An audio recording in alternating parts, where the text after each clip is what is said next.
Viewers, আজকে আমি দেখাবো মজাদার চিকেন বিরিয়ানি। তো পেঁয়াজটা সুন্দরভাবে বেরেস্তা করে নিব। বেরেস্তা করে উঠিয়ে নেওয়ার পরে এরপরে দিয়ে দিচ্ছে পেঁয়াজ, তেজপাতা, লং, দারচিনি, গোলমরিচ, সাদা এলাচ।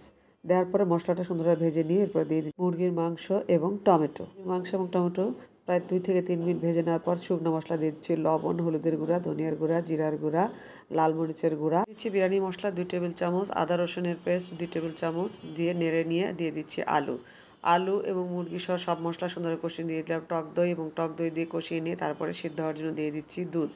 ভালোভাবে সিদ্ধ হওয়ার পর মুরগির মাংস এবং আলুটা উঠিয়ে নিয়ে দিয়ে দিচ্ছি পেঁয়াজ, কাঁচামরিচ, লং, সাদা এলাচ, দারচিনি, গোলমরিচ এবং তেজপাতা দিয়ে পোলার চালটা দিয়ে সুন্দরভাবে চাউলটা ভাজা ভাজা করে নিব। এরপরে দিয়ে দিচ্ছি পানি, তার সাথে দুধ মিক্সড করে দিয়েছিলাম, গুঁড়া দুধ দিয়েছি।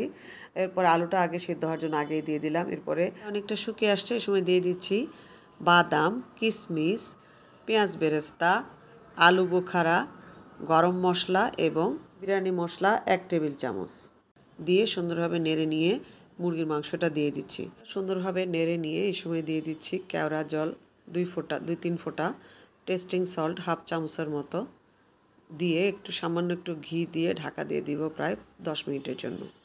উঠিয়ে দেখব আমাদের চিকেন বিরিয়ানিটা পারফেক্টভাবে তৈরি হয়ে গেছে। এখন আমরা নামিয়ে পরিবেশন করব। তৈরি হয়ে গেল মজাদার স্বাদের প্যাকেট মশলায় চিকেন বিরিয়ানি।